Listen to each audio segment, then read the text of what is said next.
Boa noite a todas e a todos. É realmente um prazer estar aqui com vocês. É um prazer ter vocês aqui conosco. Eu quero aproveitar para agradecer ao convite de estar aqui hoje nessa mediação. Eu sou Janine Couto. Eu vou fazer agora a minha audiodescrição. Eu sou uma mulher negra.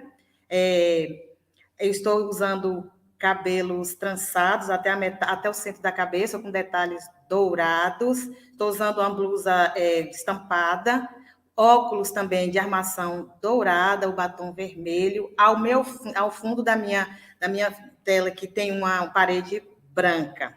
Esse é o meu sinal, um J com um furinho aqui. Estamos começando nessa noite, a última noite a noite de encerramento, na realidade, da primeira semana de ciências, segunda semana da biblioteca e quarto seminário da pós-graduação e dos cursos subsequentes. Esse evento é realizado pelo IFE Baiano, campus Itapetinga, que este ano, oportunamente, nos trouxe como tema Consciência, salvamos vidas, a importância de políticas públicas para a democratização do conhecimento, um tema muito potente. Nesse momento, nós vamos convidar o nosso colega Jairo Santos, que é representante da comissão, organizadora desse evento, para falar um pouco conosco. Jairo? Boa noite a todos e todas. Eu sou Jairo, sou bibliotecário documentalista no campus de Itapetinga e estou aqui em nome da comissão organizadora dos 3 eventos, né? Eu vou fazer minha autodescrição. Eu sou pardo, né? Cabelos grisalhos, barba por fazer, né? E também sou meio calvo, né? Estou vestido uma camisa na cor branca. Ao fundo, tenho aqui uma parede com um quadro com alguns desenhos. Bem, conforme estabelecido, né, conversamos aí com a Janine, nós estamos chegando ao final desse grande evento, né? Que é a primeira semana de ciências, a segunda semana da biblioteca e o 5º seminário da pós-graduação e dos cursos subsequentes, né? Eu quero, em nome das comissões organizadoras dos 3 eventos, agradecer o apoio, né, da nossa reitoria, da direção-geral do campus Itapetinga, da diretoria acadêmica, né, do campus, também das coordenações de ensino, pesquisa e extensão. Agradecer a todos os professores e técnicos administrativos que, de forma direta e indireta, não mediram esforços, né, para que esse evento acontecesse, bem como também agradecer aos nossos monitores, aos colaboradores internos, né, e externos ao camp, que de forma brilhante, contribuíram para a disseminação e a construção do conhecimento. No momento em que nada está tão fácil, né? Um cenário pandêmico e um cenário também de infodemia, que é o quê? Informações, né, distorcidas e a negação da ciência, nos propusemos a fazer este evento, né, com a temática Consciência, salvamos vidas, e a importância das políticas públicas para a democratização do conhecimento científico. Nesses 3 dias foram promovidas discussões, não é isso? Com palestras, minicursos, apresentações de trabalhos. E, diante desse momento, nós sabemos que ninguém saiu ileso neste momento pandêmico. Foram mais de 500 mil de mortos, só no Brasil. Foram Maria, João, Pedro, Alziras, e muitas outras pessoas que se tornaram estatísticas durante esse período. Para alguns, apenas estatísticas, Mas para as famílias que ficam, para aqueles que amam estes, muita história que poderia ser contada daqui para frente. No entanto, foram vidas interrompidas. Ficaram somente lembranças. E como instituição pública de qualidade, que promove a ciência, o conhecimento, a informação, não poderíamos ficar inertes a este momento. Algo precisava ser feito. E durante esse período de 3 dias, procuramos enaltecer a ciência, mostrar os caminhos que a ciência tem apontado. Como produtores de conhecimento, é nosso papel, enquanto instituição pública, fortalecer a ciência para que as nossas comunidades possam compreender a importância do papel da ciência nesse momento tão emblemático em que as nossas principais autoridades que deveriam fortalecer, às vezes, e maioria das vezes, têm negado esse papel da ciência. E esse negacionismo, de forma direta, foi responsável pelo ceifar de muitas vidas.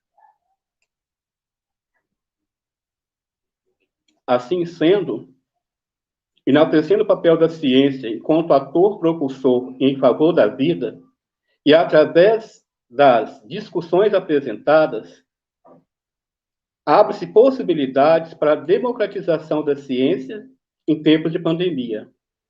Na perspectiva de disseminar o conhecimento e trocar experiências, convidamos a mestre em educação, Janine Couto Cruz Macedo, pedagoga do campus Itapetinga, a mediar a mesa de encerramento com o tema Democratização da Ciência em tempos de pandemia. Quero agradecer a todos e tenham um bom evento. Obrigada, Jairo. Parabéns por suas palavras, parabéns pela parceria, pela organização, por nos brindar, né, junto a outros tantos, né, com um evento que, como você bem disse, vem no momento oportuno. Muitíssimo obrigada.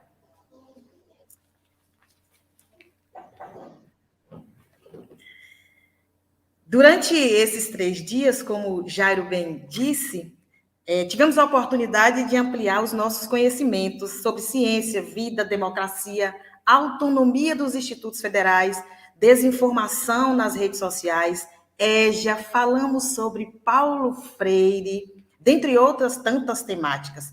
Seguramente, esse é um evento essencial para a coletividade, sobretudo em meio à pandemia. E por falar em pandemia, o coronavírus pegou o mundo em um momento muito estranho. De um lado, intenso desenvolvimento científico, dotado de avanços, de cuidado com a comprovação e com rigor científico. Do outro lado, sistemas de saúde inadequados, cortes e sistemática desvalorização da pesquisa. Soma-se a isso movimentos anti-vacina, teorias mirabolantes da conspiração e toda sorte de ataques anti-ciência contra as universidades, os institutos federais e a educação como um todo.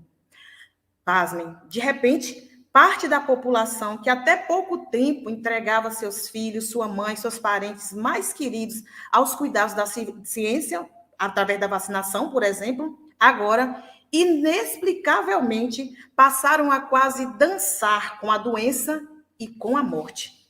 Isso foi desastroso.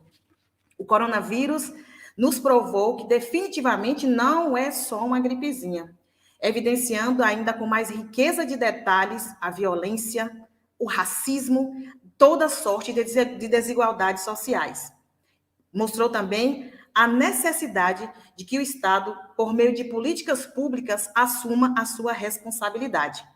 A pandemia ainda nos colocou em sinal de alerta, pontuando que investimentos em pesquisa, formação, educação e ciência são essenciais para as nossas vidas. Daí a necessidade de tornar a ciência e o fazer científico cada vez mais acessível, coletivo e democrático.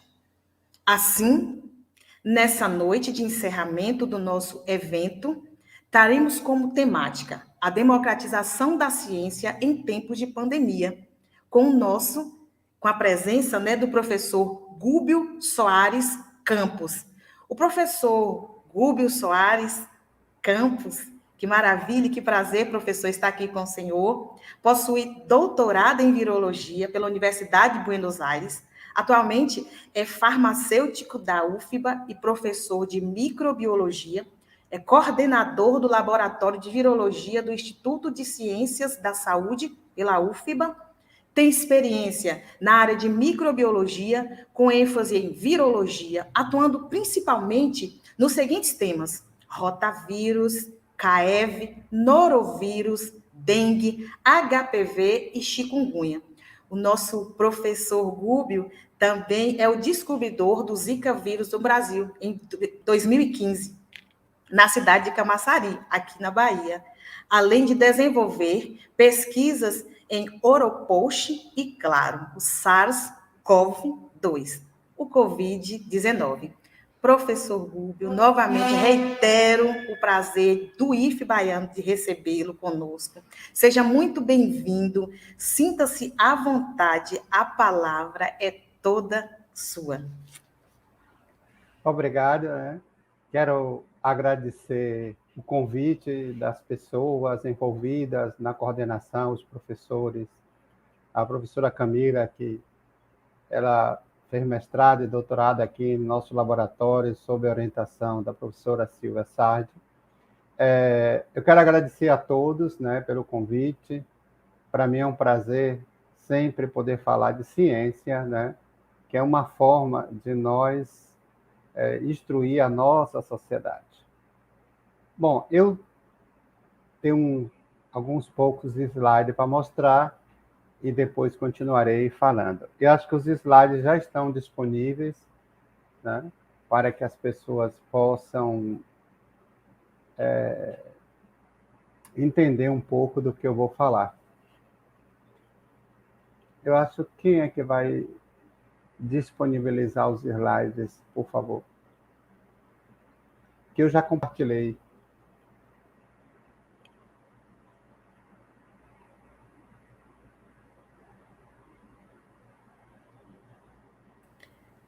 Ele já está compartilhado, mas veja se o senhor na sua tela não está fechado, para a gente poder, só para poder... Não, se eu botar aqui interromper, vai parar. Ocultar, não é.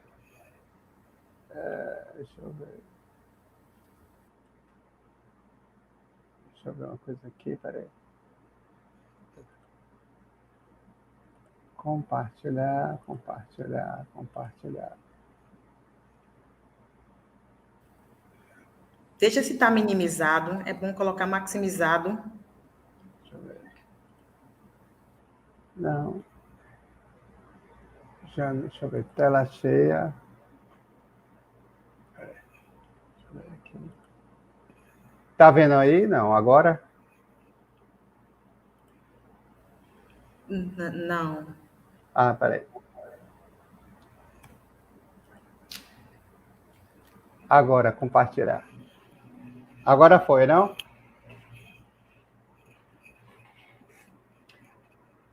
Bom. Prontinho, agora está aparecendo. Está aparecendo, né? Então, eu vou começar.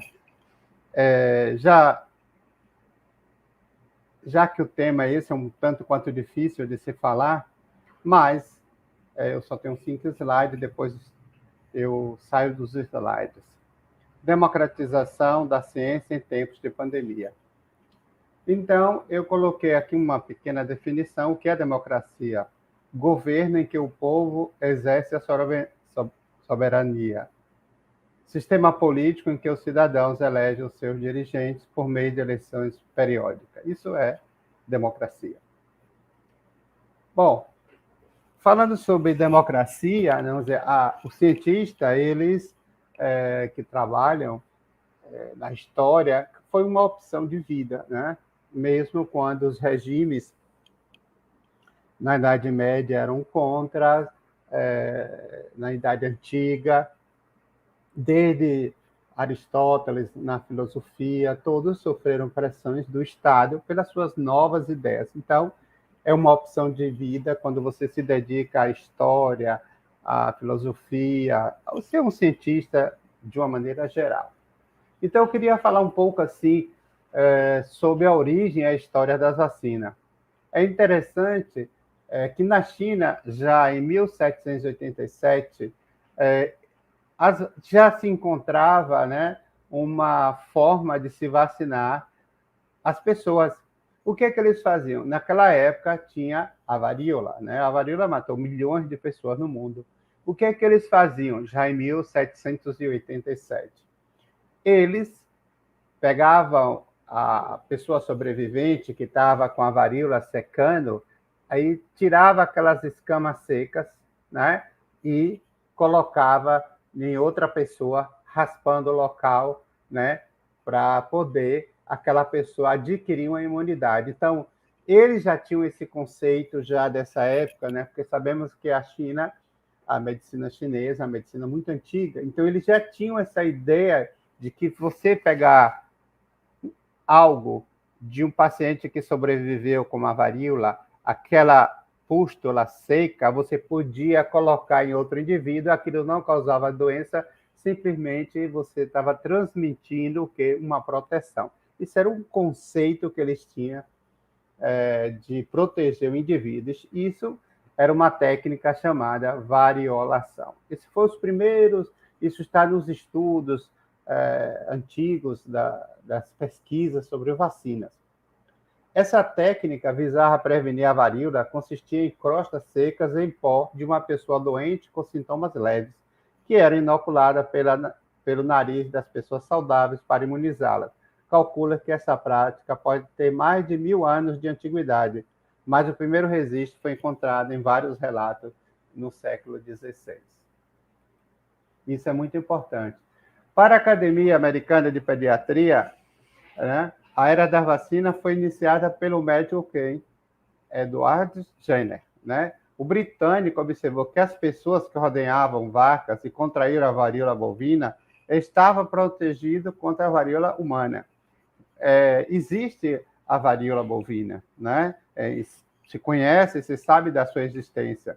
Então, as pessoas ficavam com as mãos, né, em contato com essa varíola e tinham pústulas assim na mão e tal, e depois a pessoa não contraía isso. Então, esse pesquisador, Edward Jenner, conseguiu identificar. Em 1796, ele inoculou em um menino de 8 anos o fluido das pústulas da varíola bovina.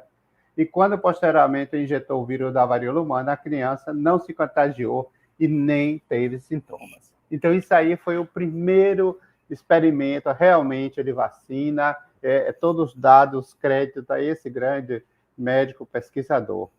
Já no século XIX, o médico francês Louis Pasteur desenvolveu a segunda geração de vacinas, entre outras contra a cólera ou a raiva, e introduziu o termo vacina em homenagem aos experimentos com as vacas desse pesquisador britânico, Jenner. Então, nós vemos aí a importância, né, do crescimento no mundo sobre as vacinas, né? Porque as doenças matavam milhões de pessoas, a cólera, a raiva, né? Se você fosse mordido naquela época de Pasteur por um cachorro de rua, um lobo que tinha muitas florestas naquela época, né? A França, Paris era em volta de florestas, então você sabia que você ia morrer porque aqueles animais traziam a raiva.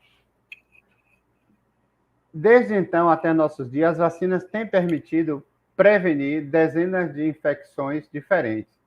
Segundo a Organização Mundial da Saúde, só a vacina de sarampo salvou 23 milhões de vidas entre 2000 e 2018, especialmente crianças.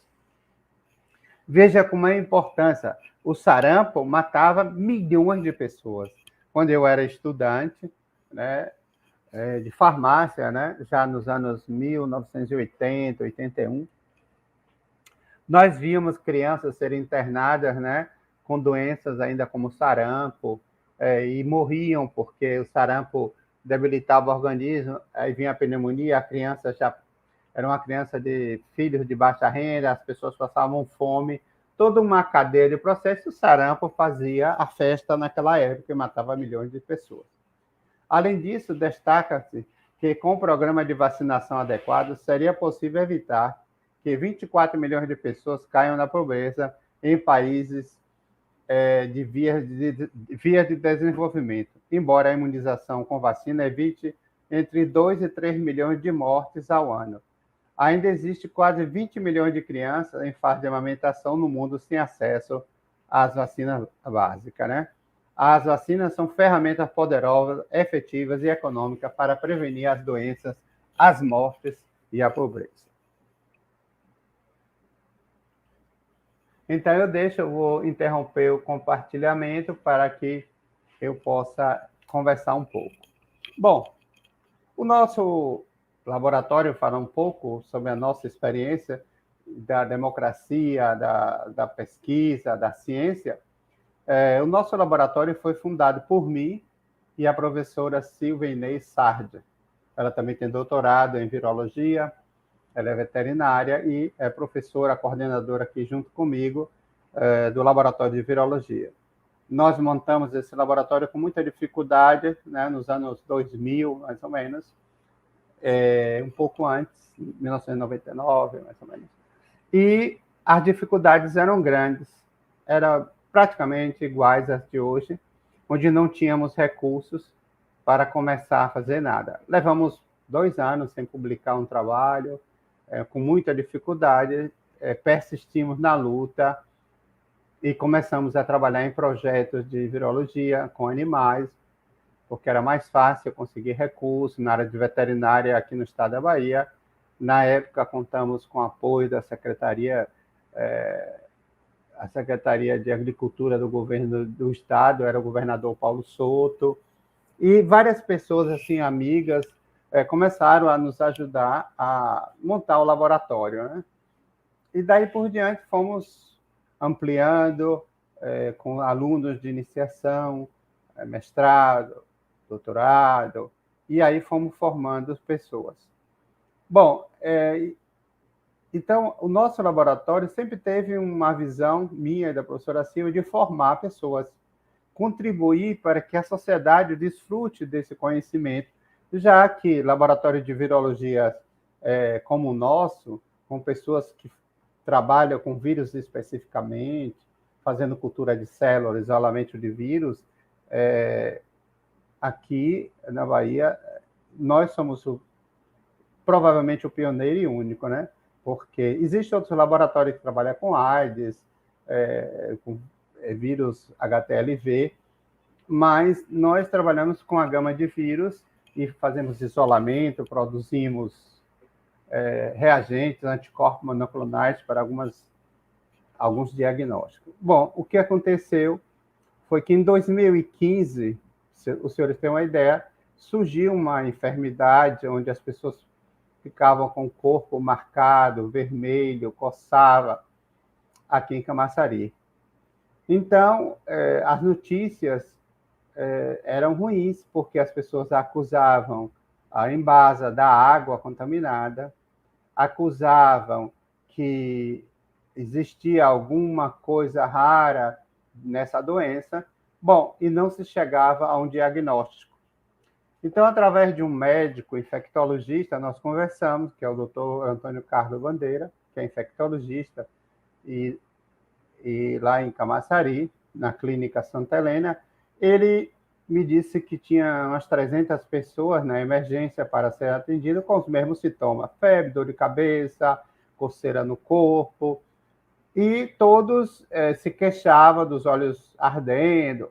Ele conversou comigo e me disse que ia me trazer uns soros. E aí eu disse, não me traga muito, porque é muito difícil a gente trabalhar assim às cegas e tal. Então, como a gente trabalha com arbovírus, o laboratório de virologia já vinha trabalhando com dengue, já estava trabalhando com chikungunya, do surto de Feira de Santana, de chikungunya. Então, nós decidimos receber esses soros, mas não sabíamos como íamos encontrar.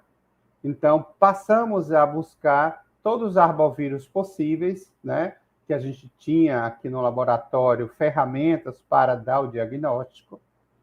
Então, começamos com dengue, chikungunya, West Nile, Maiaro, e outros vírus que já foram encontrados no Brasil.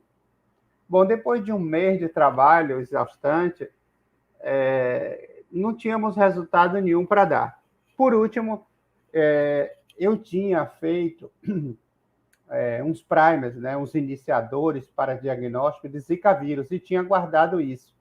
Depois de testar durante o mês tudo negativo, eu decidi, em um dia à tarde, testar essas amostras para Zika vírus, fazendo RT-PCR comum, que corre no gel de agarose.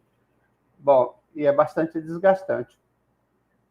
E aí, nesse dia, comecei a trabalhar à tarde, junto com a professora Silvia Sardi, e nós, à noite, era às 21h30, 22 horas, revelamos esse gel no laboratório e vimos, uma alegria imensa, a presença, né, do material genético, né, amplificado por RT-PCR. Então, você vê as bandas de DNA específicas para aquele vírus, e descobrimos o Zika vírus.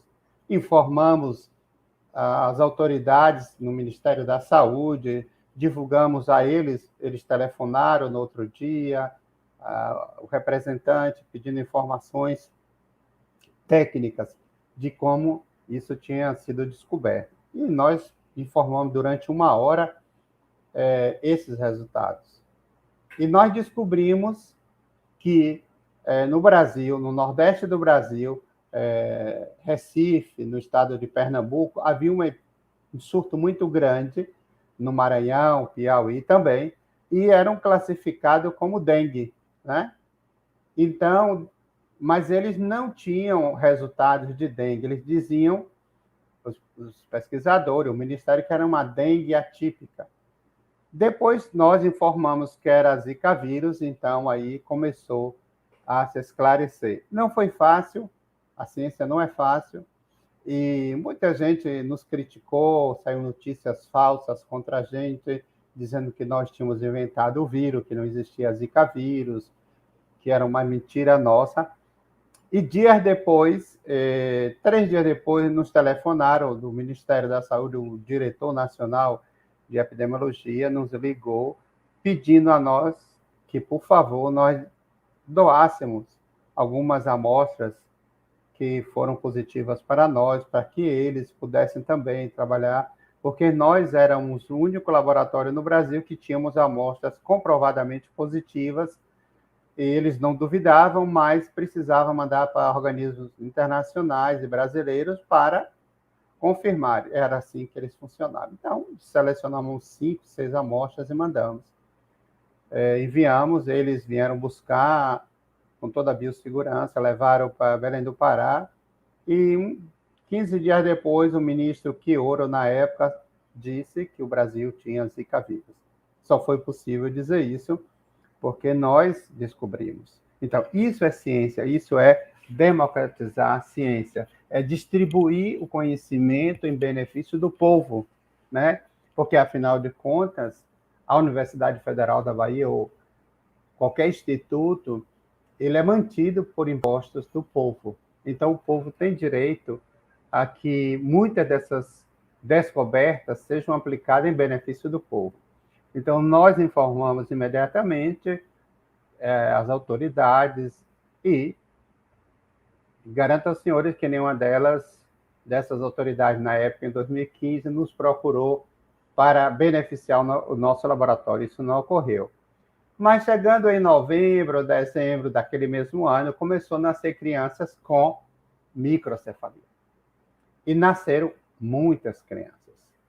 E assustaram o pessoal lá em Recife, como aqui em Salvador. Mas em Recife, eles tiveram a felicidade de olhar, os pesquisadores, de olhar para trás. E viram que havia uma epidemia, né, que aconteceu naquela 9 meses antes, e era quem? Zika vírus. Então, eles começaram a relacionar, ainda supondo, né, que aquelas crianças tinham algo a ver com a infecção de Zika vírus.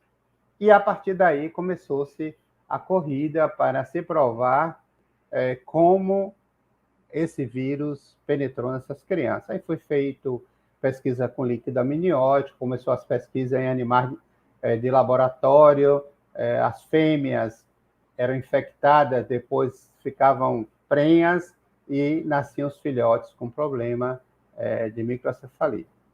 Então, isso, para nós, é uma democratização da ciência, onde você descobre algo que está acontecendo naquele momento e beneficia o povo. Isso foi uma grande descoberta do nosso laboratório, da professora Silvia Sardi, porque levamos ao povo uma tranquilidade, entre aspas, do que estava acontecendo, porque é muito triste e desafiante você ter uma enfermidade e não saber o que é. Principalmente uma enfermidade que estava atingindo milhões de pessoas no Nordeste e que depois se espalhou pelo Brasil todo. Nós temos a honra e a satisfação de ter feito isso. Levamos a ciência aonde ela deveria estar. Os benefícios para o nosso laboratório só foi de conhecimento científico. Em termos financeiro, nenhum.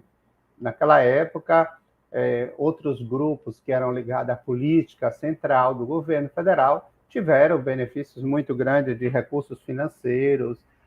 O pessoal que descobriu a microcefalia se criou um instituto, a diretora nacional, a diretora da OMS visitou Recife, mas esqueceu de que quem provocou tudo aquilo foi o vírus que nós descobrimos. Isso a história não pode apagar. Isso é ciência básica, é ciência onde procuramos beneficiar o povo. Aqui já teve um surto também, em 2014, que nós descobrimos uma diarreia muito grande na cidade de Salvador, os postos de saúde estavam cheios, e foi norovírus.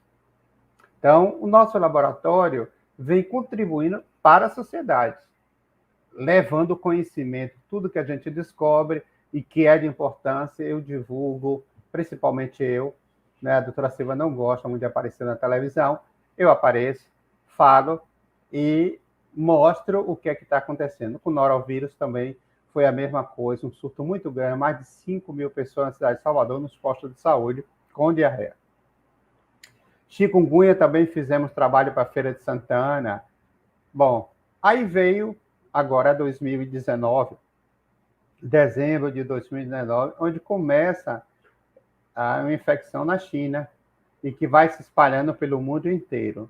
Então, até o momento que foi descoberto no Brasil o primeiro caso de SARS-CoV-2. Até aí não se sabia muito sobre o vírus, todos nós achávamos que seria uma gripe suave, como outras gripes que já apareceram. Ninguém pensou que o SARS-CoV-2 fosse causar uma doença tão grave, tão séria. Veja bem, todos os anos, todos nós tomamos vacina para influenza. Eu tomo, a maioria das pessoas toma a vacina. A vacina faz o quê? Evita que eu tenha uma pneumonia causada pelo vírus influenza, que eu fique internado, que eu morra. Não evita que eu tenha a gripe. Eu posso ter a gripe? Posso, com menos ataque ao meu organismo. Isso é a importância da vacina. A vacina é o melhor meio democrático do mundo, porque salva vidas. Vocês veem que a paralisia infantil foi erradicada do Brasil por causa da vacina. Então, essa é a democratização da ciência. Levar uma vacina para salvar vidas, milhões de vidas. O Brasil fabrica vacina de febre amarela que evita surtos de febre amarela grandes na África. Então, isso é democratização da ciência. Isso é muito importante. Então, a gente tem que aprender que a ciência, de uma maneira geral, quando eu falo ciência, é todo tipo de conhecimento, desde a história universal, geografia, qualquer área da ciência, isso é muito importante. Porque um povo sem ciência voltamos à idade das trevas, à idade das cavernas. Né? Nós precisamos ter ciência, ouvir boas músicas, estudar música, a arte, pintura, isso é ciência. A ciência não é só a área da biologia, a ciência das matemáticas. Né? Sem os cálculos matemáticos não seríamos nada. É muito importante isso. A ciência sempre foi bem difundida, apesar das perseguições que teve na Idade Média, né? Com a igreja perseguindo os estudos, etc. E hoje em dia, já com 2020, em março de 2020, começou-se a agravar SARS-CoV-2. E aí apareceu o nome Covid, né? Já foi em fevereiro que apareceu. Então, essa doença é uma doença que mostra que o ser humano é frágil, extremamente frágil. Os países mais fortes, poderosos, com armas atômicas, eles não podem fazer absolutamente nada para combater em uma guerra o vírus. Hoje, na China, no nordeste da China, está tendo um surto muito grande. O governo está pedindo que as pessoas não viajem de trem para uma cidade para outra. Hoje, um país que já vacinou sua população, tem vacinado, tem tomado todas as medidas. Hoje, na Alemanha, saiu que, nas últimas 24 horas, 37 mil novos casos de Covid. Aonde isso está acontecendo é porque, na Alemanha, 64% da população só tomaram a primeira dose. E muitas dessas outras pessoas, mais de 40%, não querem tomar vacina. O que é que está acontecendo na Alemanha hoje? Hoje, o Covid se espalha, principalmente em jovens que resistem a tomar a vacina. Então, o governo está pensando em tomar novas medidas de fechamento de comércio, restaurantes, né? Por quê? Porque lá agora começa o quê? O inverno. O inverno, as pessoas ficam dentro de casa, porque as temperaturas são muito cruéis, muito baixas, menos 10, menos 20. Então, o vírus tende a se propagar nas casas das pessoas que não tomaram a vacina e levar isso a um caos total na Alemanha. Então, vemos que a negação contra a vacina, que é o melhor meio democrático de salvar vidas, tem um custo. E essa população está pagando um custo. Aqui não se vacinou. Veja bem, outro lugar, na Holanda também. Hoje tem muitos casos de Covid. Tem uma cidade na Itália hoje, Trieste, está tendo muitos casos de Covid, porque essa cidade, parte da população muito grande, fez protestos contra o uso da vacina. Nunca foi dito pelas autoridades que a vacina é 100% de proteção. Nunca foi dito. Essa vacina chega a 70%, 80% de proteção. O que tem se dito é o seguinte: a vacina pode evitar que você não morra. A vacina pode evitar que você não vá para a UTI. A vacina pode esvaziar as UTIs. Isso é garantido. Nós vemos aqui no estado da Bahia, né, que existe muita gente vacinada, mas há um pecado grave na população do estado da Bahia. Existem 2 milhões de pessoas aqui na cidade de Salvador, na Bahia toda, que não tomaram a segunda dose. Eles esquecem que, não tomando a segunda dose, a defesa orgânica não está completa. A primeira dose vai gerar anticorpos que cairá com 3 meses, você praticamente não terá defesa nenhuma.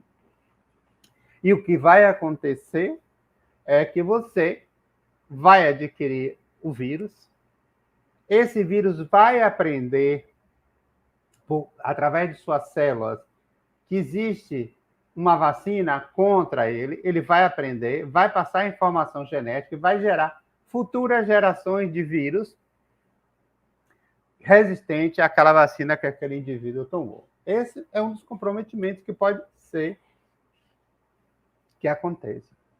E nós estamos vendo que existem as variantes, porque o vírus, ele é um vírus RNA. Como o vírus RNA, ele, quando se multiplica no organismo nosso, ele gera milhões de partículas, e dentro desses milhões, muitas são já diferentes e podem resistir ao ataque de defesa do nosso organismo.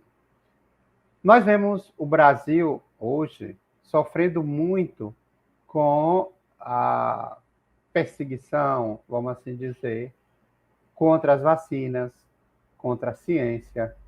Parece que nós voltamos à Idade Média, onde os cientistas eram perseguidos, chamados de bruxos, eram queimados, né? Então, isso parece que voltamos à Idade Média. Mas as pessoas têm que entender o seguinte, que nós precisamos fortalecer a ciência no país. Não só a ciência de laboratório, de pesquisa, todas as ciências. Nós vemos hoje o mundo reunido ainda agora pelo meio ambiente. O meio ambiente hoje dá uma resposta muito forte aos ataques que sofreram nos últimos 100 anos. Ontem em Salvador choveu. Nunca se teve segundo relatos das autoridades competentes, nunca se teve tantos raios caindo na cidade de Salvador. Isso mostra já que as tempestades serão muito mais fortes, porque o clima está mudando drasticamente. Nós vemos a seca no interior da Bahia. Então, isso é o quê? Fruto, né, de que a ciência não é ouvida, a ciência não é acompanhada como deve ser no meio ambiente.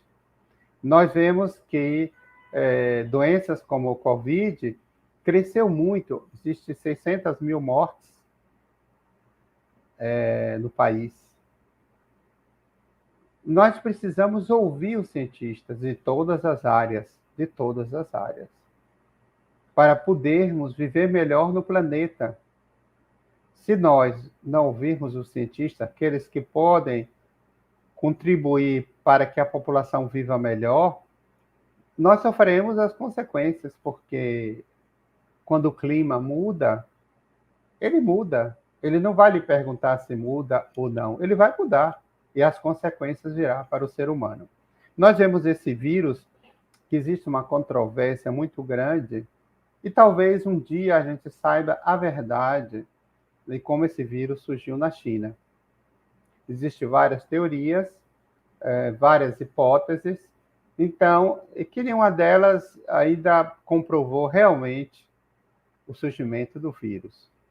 Mas, com certeza, na minha opinião, esse vírus tem o dedo humano. Esse vírus tem as instruções humanas feitas em laboratório. Como ele apareceu naquele local, isso um dia talvez ou não será descoberto.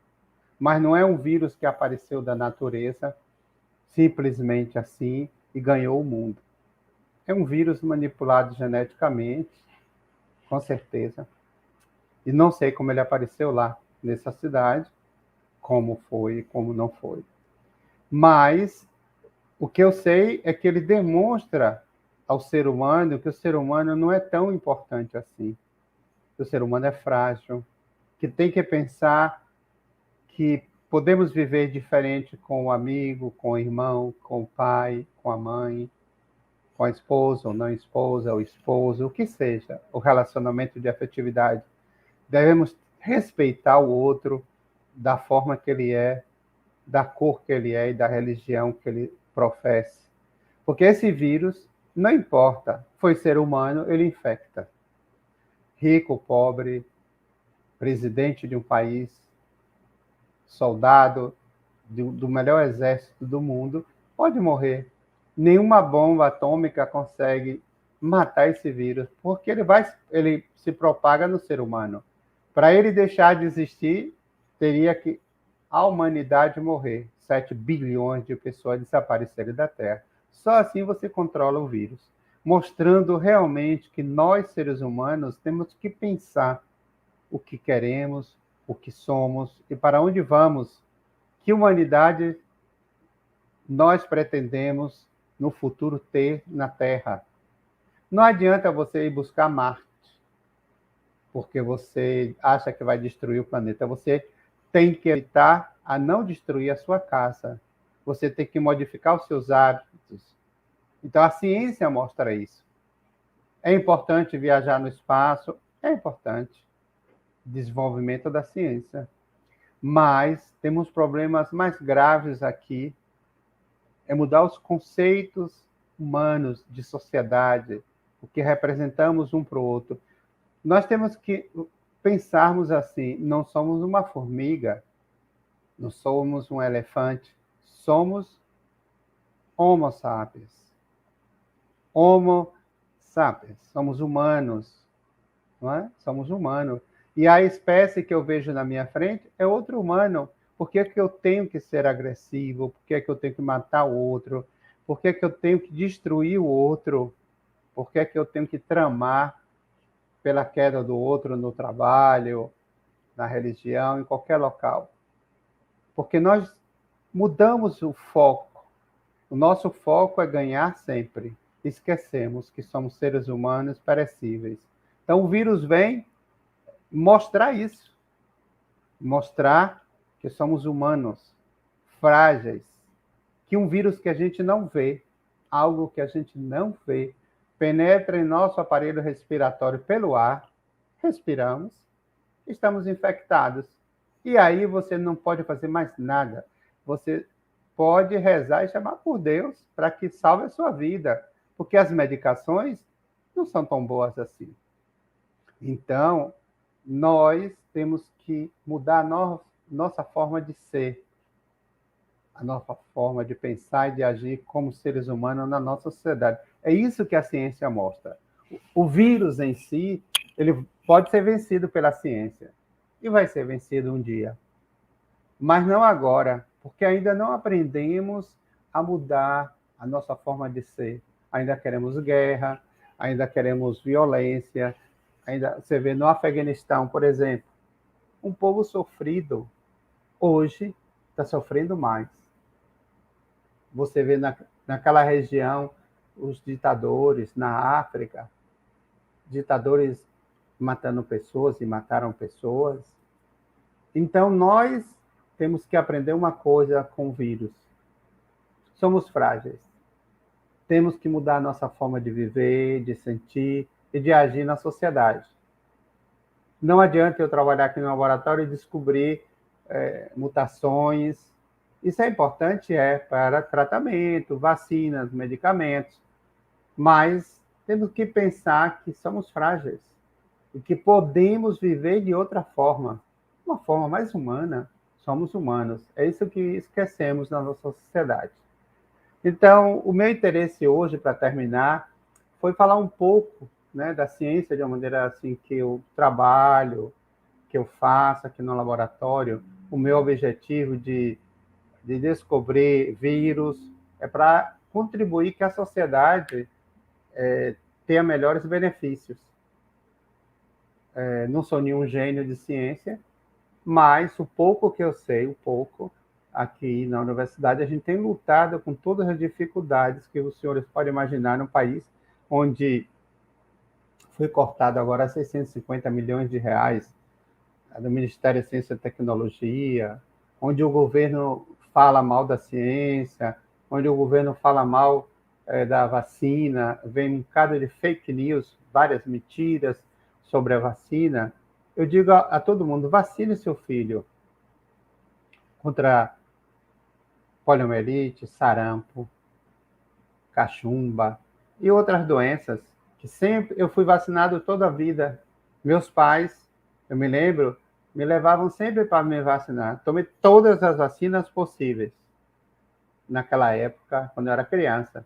E de adulto continuo tomando vacina, porque a vacina salva vidas, milhões de vidas. Vocês querem ver quantas crianças morrem? Vai num campo de refugiados ali na Palestina, naquela região, tem muitas regiões, você vê o número de crianças que morrem de diarreia, paralisia e outras doenças por falta de vacina. A vacina salva vidas. Então, você não vai querer seu filho com poliomielite, com a perna torta, não vai ser um jogador de futebol, não vai ser um engenheiro, né? Porque ele vai se sentir traumatizado pela a irresponsabilidade da sua família. Então, devemos lutar para que a nossa sociedade volte a financiar a pesquisa. Como é importante ter um instituto como esse no interior da Bahia. É assim que o conhecimento vai se ramificando nas cidades pequenas, nas cidades grandes, né? A ciência tem que chegar ao povo, vamos dizer assim, ao povo da roça. O cara lá está lá capinando, você vai dizer a ele, olha, se você botar uma substância aqui, o seu capim vai nascer mais forte, o seu gado ou sua cabra vai comer melhor. Por quê? Porque você tem um instituto no interior da Bahia formando jovens, criando uma nova perspectiva de vida, ensinando arte, pintura, música. Então, se o conhecimento científico de todas as áreas chegar ao interior, por exemplo, da Bahia, nós temos uma geração futura com melhor perspectiva. Eu agradeço, agora já para encerrar, a todos que me convidaram, a minha amiga, a professora Camila, pela indicação, e que todos fiquem em paz. A gente é que agradece a partilha e, sobretudo, a forma humana, cuidadosa, acolhedora com que o senhor trouxe as suas informações. Tanta pesquisa, tanta discussão, tanto debate, mas de uma forma muito leve, muito suave, né? E, assim, encantada aqui o pessoal falando de como foi bacana discutir e falar com o senhor um pouquinho, né? Que o professor Gúbio historicizou para a gente a vacina, trazendo um contexto de observação adotado ainda lá no século XVI, nos trouxe também Pasteur e reiterou a importância das vacinas ao longo do tempo até os dias atuais, destacando sua potência efetiva tanto no contexto da economia quanto na solidificação de uma sociedade mais justa, né? O professor Rubio também, de forma muito carinhosa, partilhou conosco como se deu o processo de implantação, né, do laboratório de virologia, junto à sua colega, parceira, Silvia Sardi. E, por fim, o professor nos apresentou a descoberta do Zika vírus e pontuou que democracia é isso, é descobrir e partilhar, é fazer pesquisa e partilhar conosco, com a população. Isso é que é democratizar a ciência, não guardar para si. Ainda teve o cuidado de dizer, olha, são muitas as ciências, as artes, as ciências humanas, as ciências sociais, são todas para todos, né? E aí nos chama a atenção também de uma coisa, né, que não pode deixar de falar, que é quantos são e como são terríveis os desafios para se fazer ciência no país, né? E aí a gente já tem algumas perguntas, eu vou ver se eu consigo pegar aqui, além da pessoal falando, né, linguagem acessível, excelente explanação, com muito cuidado, muito afetuoso com a fala. E aí Evaldo, nosso professor aqui do campus, está colocando assim, gostaria de escutar mais detalhes sobre os elementos empíricos que apontam se tratar de um vírus que tem, ele aspeou, né? Dedo humano. Tem também... Bem, Evaldo, vou responder assim, que essa é um pouquinho complicada. Evaldo, foi descoberto anos antes, acho que, não me engano, 2003, um coronavírus lá, o primo desse, causou algumas mortes, 900, 1.000 mortes pelo mundo, e depois foi controlado e desapareceu. Depois, se eu não me engano, em 2012, apareceu um novo coronavírus aonde? Na Arábia Saudita, que foi chamado de MERS, porque ele causava uma síndrome respiratória muito grave. 30%, olha, 30% das pessoas que se infectavam morriam. Era um vírus que todo mundo temia. E foi transmitido, veja bem, o outro se descobriu até o animal, que é um animal, assim, parece um cervo lá na China, que transmitiu. O que as pessoas têm que entender que o vírus sai do morcego, ele não vai diretamente para o ser humano. Ele não vai. O vírus vive no morcego. Ele precisa de um animal intermediário. Por quê? Porque se o vírus está no morcego, ele está adaptado às células do morcego, aos receptores do morcego.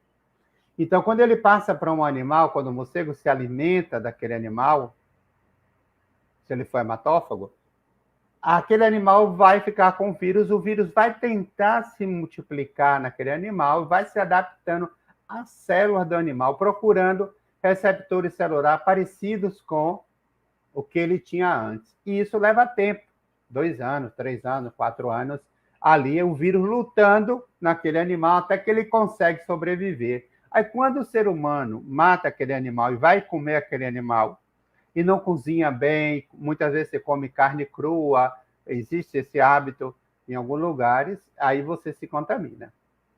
No caso do vírus que surgiu na Arábia Saudita, sabe como foi que surgiu? As pessoas que têm dinheiro, gostam de viajar, viajam para a Arábia Saudita e gostam de andar nos camelos. Vocês devem ter visto fotos, as pessoas abraçam o camelo beija a pessoa respira aquela saliva que o camelo emite. Então, foi daí que as pessoas se infectaram e morreu. O primeiro que morreu foi um turista francês. Ele se infecta lá na Arábia Saudita. Quando chega em Paris, está com uma febre mortal, uma febre que ele não sabia de onde. Aí internam ele e aí se isola o vírus, né? E depois o pessoal recorre ao médico na Arábia Saudita. Ele já tinha descoberto o vírus, já tinha identificado, e aí ele disse, o vírus é esse.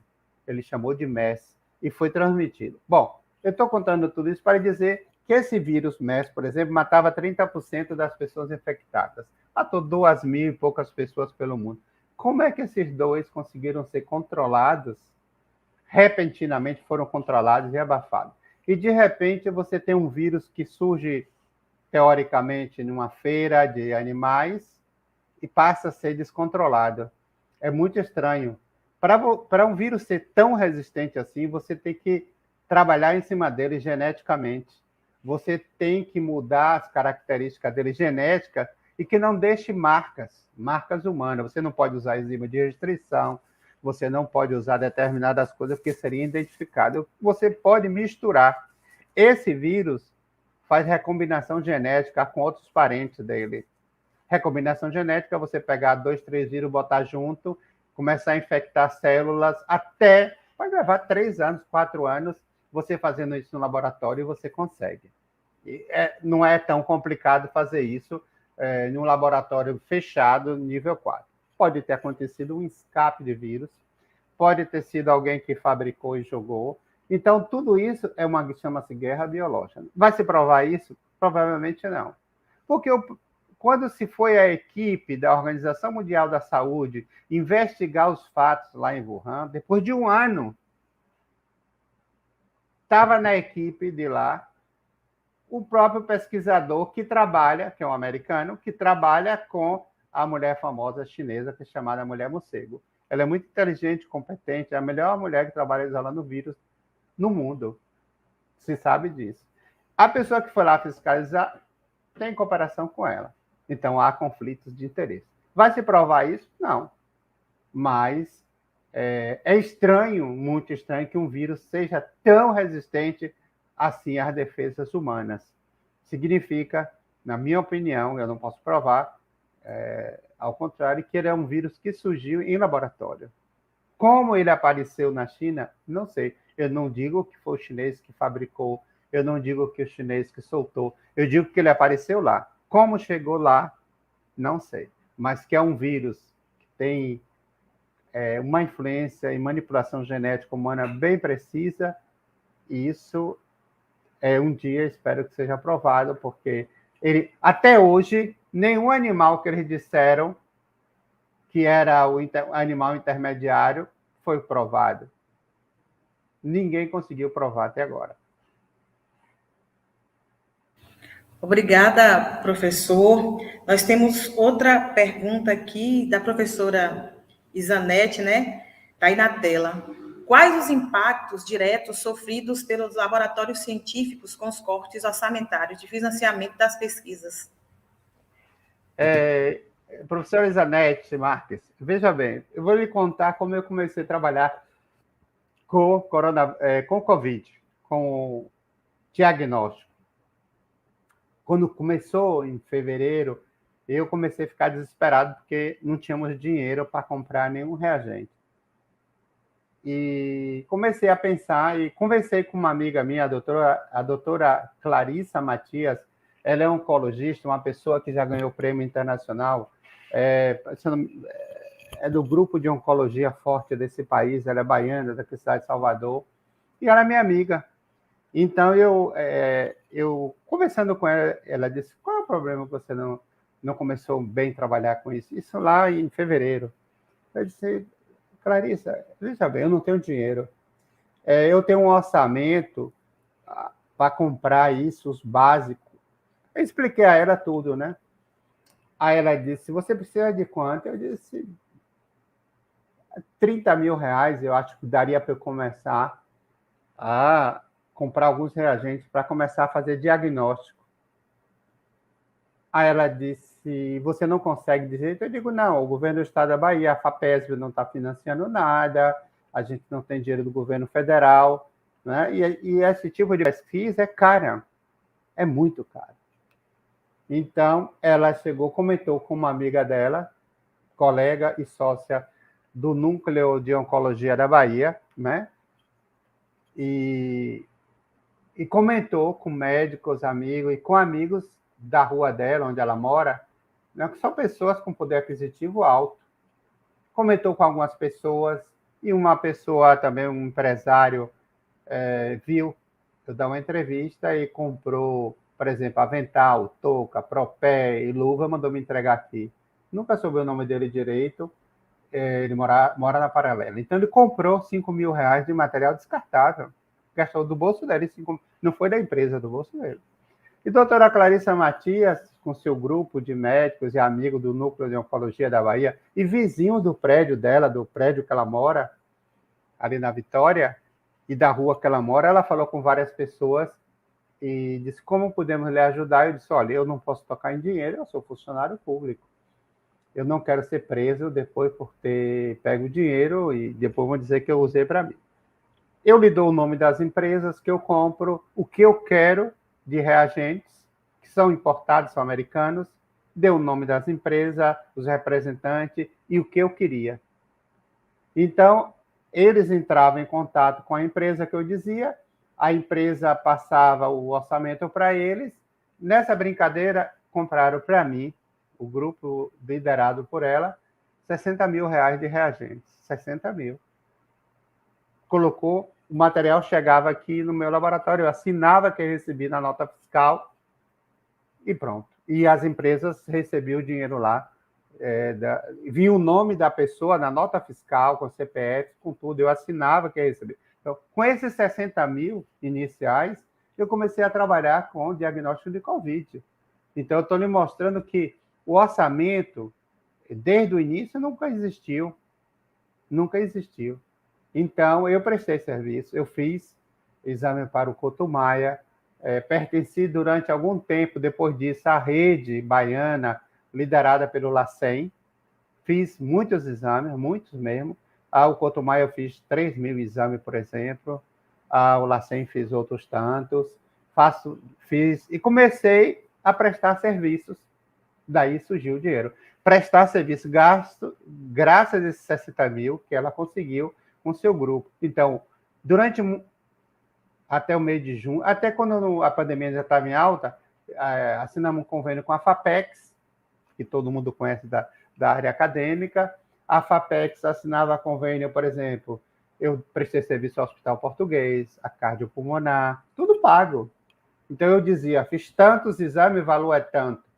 Aí a FAPEX cobrava, emite a nota fiscal e o dinheiro ficava lá. E com esse dinheiro, nós conseguimos financiar, até hoje estamos financiando estudantes de mestrado, comprar reagentes, estudantes de doutorado, compramos os reagentes todos da pesquisa no nosso laboratório. Assim, e também, através de uma amiga, eu consegui, ela é juíza, hoje é desembargadora, doutora Margarete. A doutora Margarete, conversei com ela, a minha situação difícil de dinheiro, ela conversou com o chefe dela, superior dela, e na 5ª Região do Trabalho existem causas que a justiça cobra de empresas grandes. Então, havia um dinheiro que a Justiça do Trabalho estava cobrando como multa de uma empresa grande, e eles poderiam destinar um pouco desse dinheiro para a gente. E com esse dinheiro, nós compramos, por exemplo, uma máquina de PCR Quantum 6, compramos uma centrífuga refrigerada de bancada, compramos um equipamento que faz da Promega extração de DNA e RNA automatizada, compramos mais kits, compramos mais... Com esse dinheiro da Justiça, do 5ª Região do Trabalho. Então, esse dinheiro, prestamos conta, porque esse dinheiro não entrou em minha conta, entrou na FAPEX, convênio com a FAPEX, pudemos ampliar 1000% a nossa oferta de diagnóstico para a população.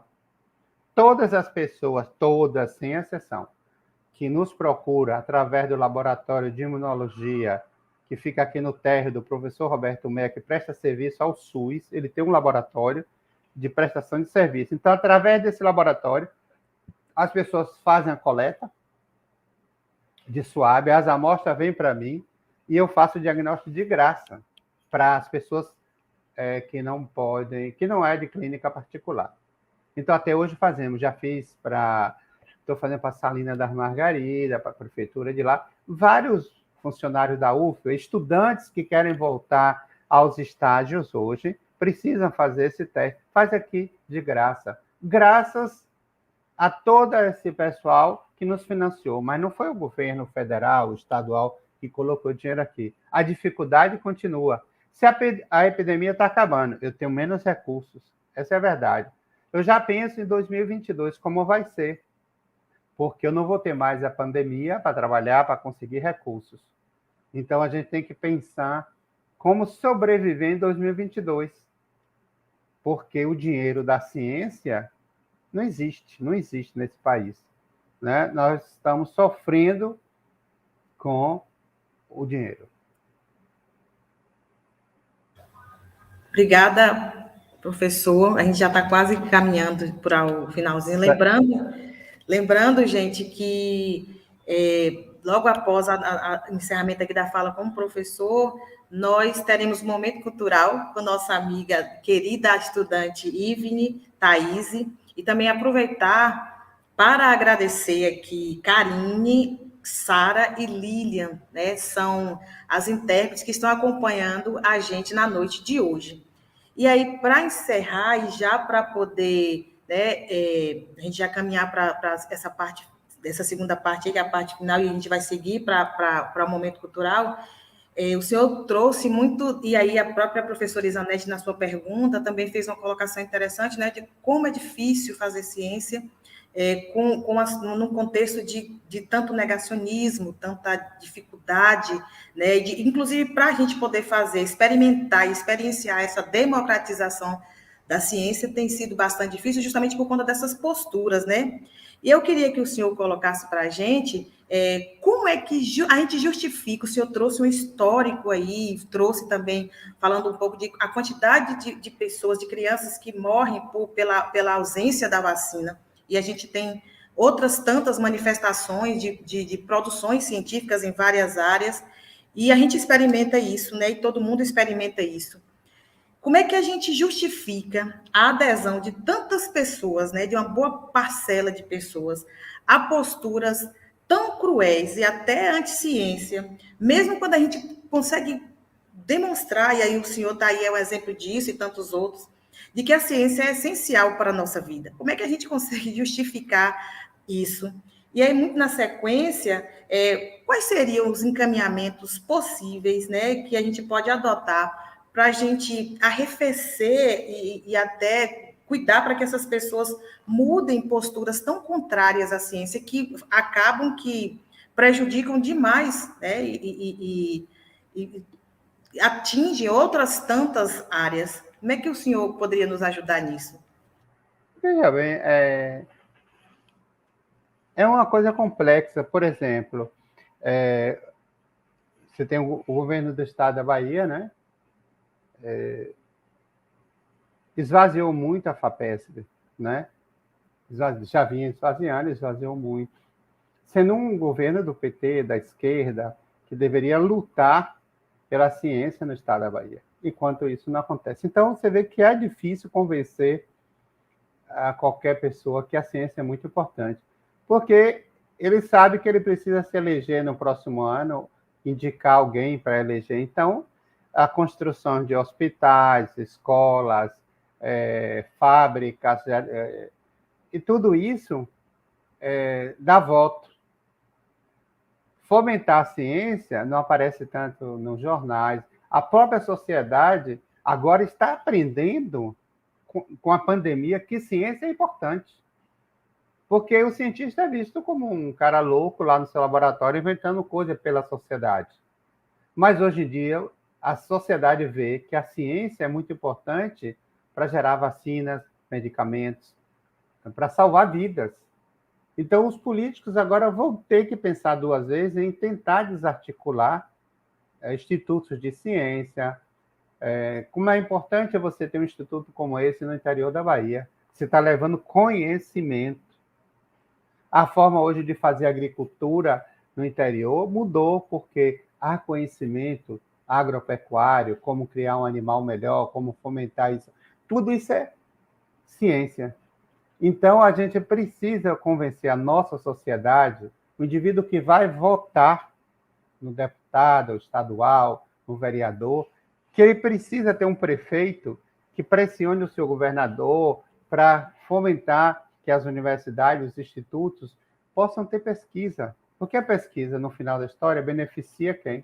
Não é só o pesquisador, beneficia parte da população. Parte da população se beneficia com o conhecimento. Eu fico admirado quando eu vejo um balé, uma criança negra morando em uma favela, sai com toda a dificuldade a bailar, disputar um espaço onde ele nunca teve chance. O que é isso? É a democratização das artes, que ainda é pequena, mas funciona.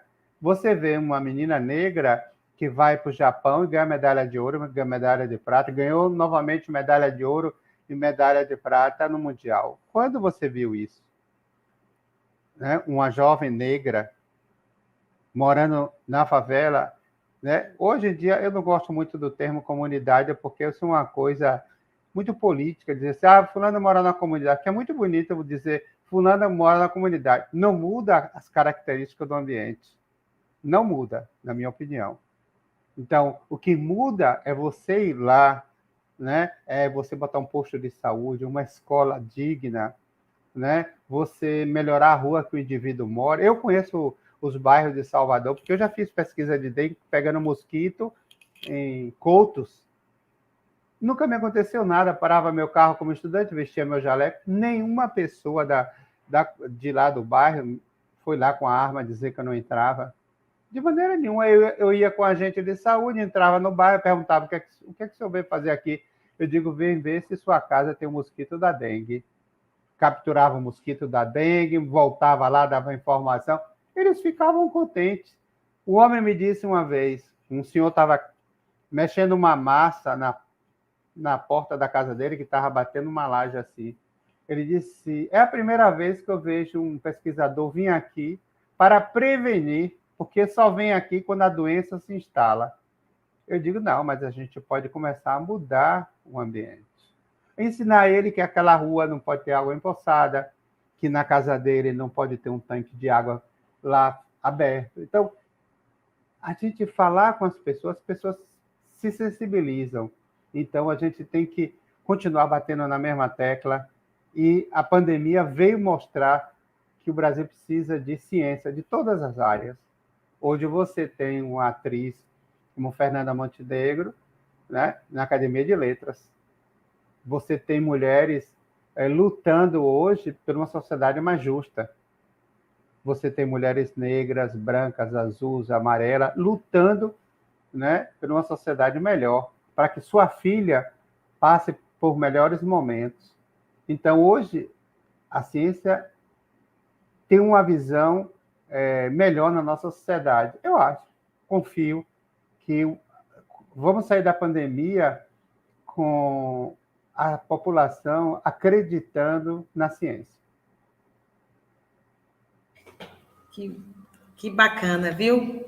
Isanete está colocando aí mesa maravilhosa, a professora Emily também colocando, né? Parabéns, muito bom, professor Rubio, todo mundo assim, falando da linguagem acessível, da forma carinhosa, amorosa. Ontem a gente discutiu Paulo Freire, e a gente, como é que é mais humano mesmo, falar com o outro a partir de características amorosas, né? Nesse momento, a gente vai fazer se o senhor quiser colocar mais alguma pontuação, fazer não. Eu só quero agradecer a paciência de todos por ter me escutado, né? E espero que da próxima vez eu possa visitar a cidade, né? Que eu não conheço, fazer uma palestra aí sobre vírus na cidade para os estudantes, né? Então, ficamos assim agradecidos, imensamente agradecidos. A gente reitera, né, o agradecimento, o encantamento.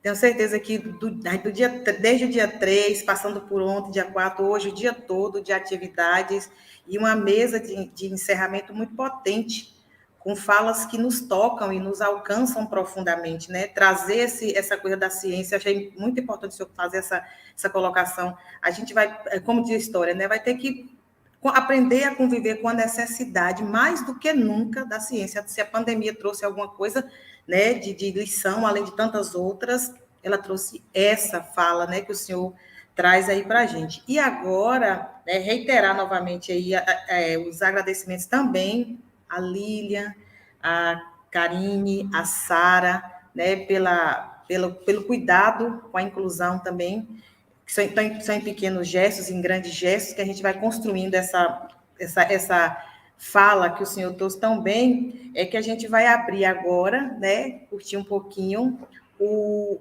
trabalho da nossa aluna, Ivne Thaís. A gente realmente agradece, professor. Ok, obrigado, hein? Foi um prazer. Tchau, até a próxima vez. Um abraço. Outro.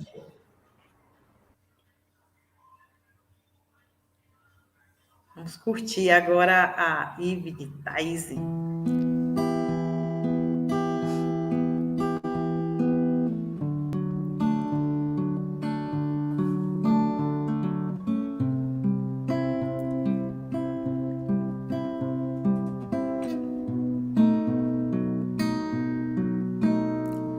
Não consigo tirar da minha cabeça esses olhos que eu nunca vi tão perto, a ponto de bater um cílio no meu. Não sai da mente, sorriso entreaberto. Eu não sei se eu tô errado ou se eu tô certo em cultivar esse bem-querer. O problema é que já tem alguém do seu lado e eu me sinto tão errado em tentar me aproximar. Por isso eu mantenho a distância necessária pra que não esqueça minha cara, que ao meu lado é um bom lugar, mas que isso eu não vou fazer, não, apesar de querer, apesar de querer, apesar de querer.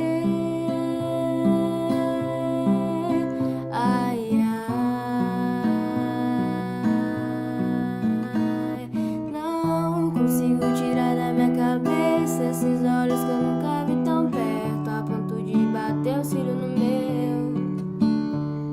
Não sai da mente, sorriso entreaberto. Eu não sei se eu tô errado ou se eu tô certa em cultivar esse bem-querer. O problema é que já tem alguém do seu lado. Eu me sinto tão errado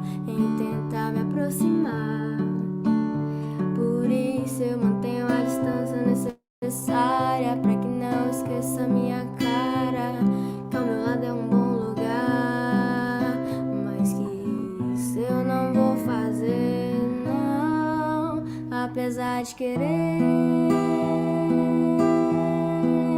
apesar de querer, apesar de querer. Ai, ai, ai, ai, apesar de querer, apesar de querer, apesar de querer. Ai, ai, ai, ai, lá, lá,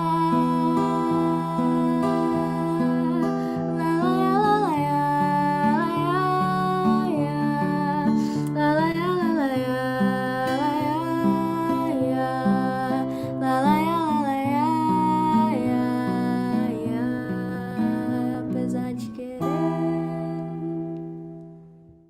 Oi, gente, tudo bem? Eu me chamo Ivne Thaisa, sou aluna ingressa do IF Baiano de Itapetinga, cursando atualmente técnico em agropecuária. Também sou cantora e compositora, mais conhecida como Ive. Vamos de música?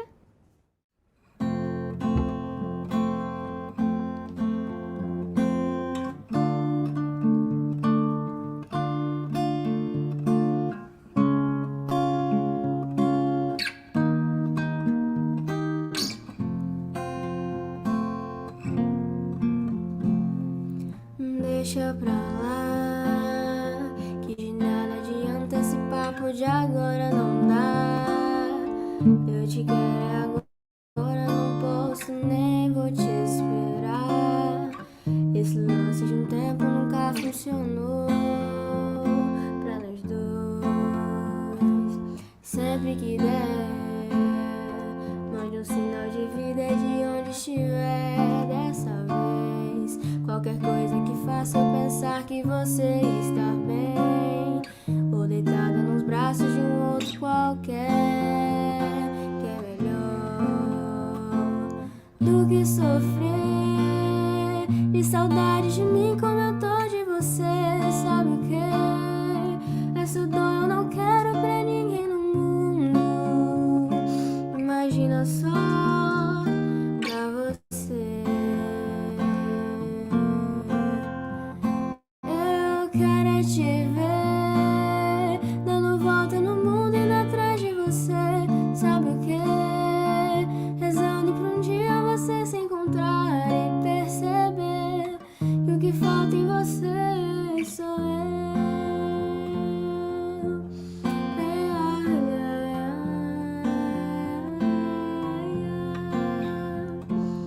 Deixa pra lá, que de nada adianta esse papo de agora não dá. Eu te quero é agora, não posso nem vou te esperar. Esse lance de um tempo nunca funcionou pra nós dois. Sempre que der, mande um sinal de vida de onde estiver dessa vez. Qualquer coisa que faça eu pensar que você está bem, ou deitada nos braços de um outro qualquer, que é melhor do que sofrer de saudade de mim como eu tô de você. Sabe o que? Essa dor eu não quero pra ninguém no mundo. Imagina só pra você. Eu quero te ver dando volta no mundo indo atrás de você. Sabe o que? Rezando pra um dia você se encontrar e perceber que o que falta em você sou eu.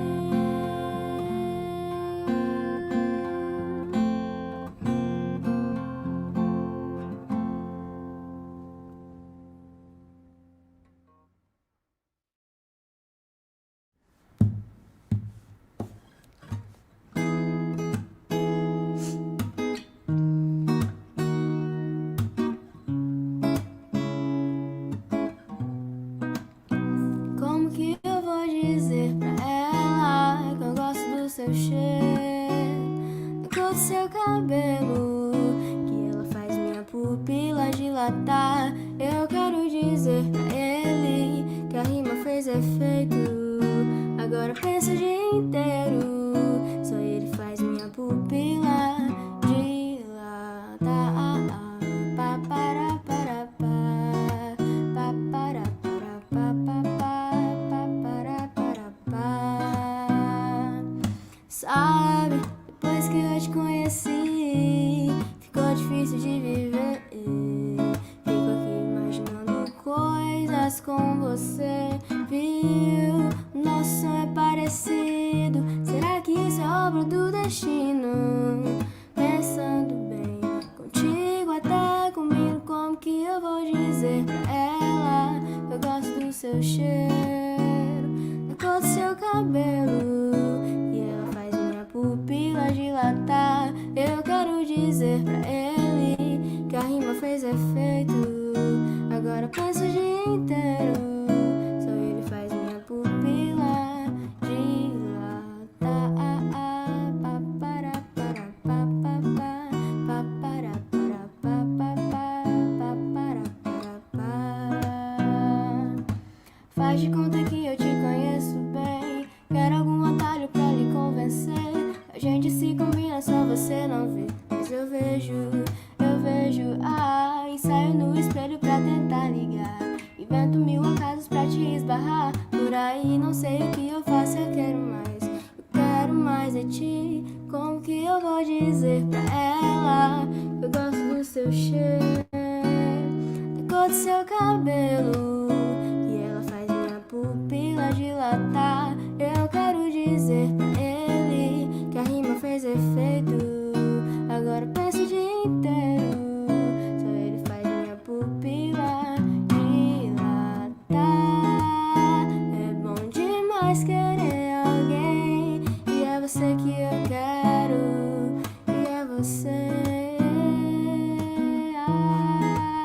É bom demais querer alguém, e é você que eu quero, é você. Oh, como que eu vou dizer pra ela que eu gosto do seu cheiro, da cor do seu cabelo, e ela faz minha pupila dilatar. Eu quero dizer pra ele que a rima fez efeito. Agora pensa o dia inteiro, só ele faz minha pupila dilatar. Pa para para pa pa pa para para pa.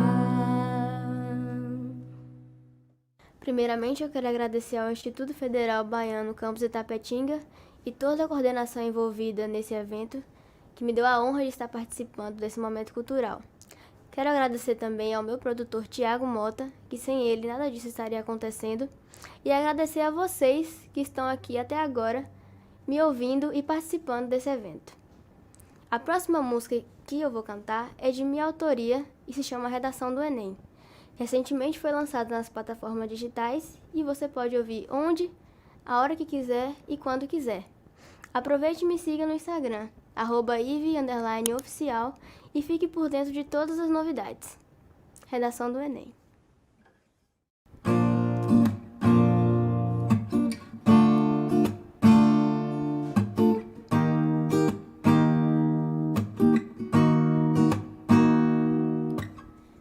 Menina, não me deixe largado, tô tão sozinho precisando de um abraço, porque o teu abraço é o meu porto seguro. Quando tô com você eu esqueço de tudo, o meu mundo fica inverso, mudar de cor, porque tu é rosa e eu sou beija-flor. A cicatriz que eu tinha dentro do peito se fechou quando eu te vi linda daquele jeito. Nunca tinha ficado assim, com essa sensação de estar apaixonado.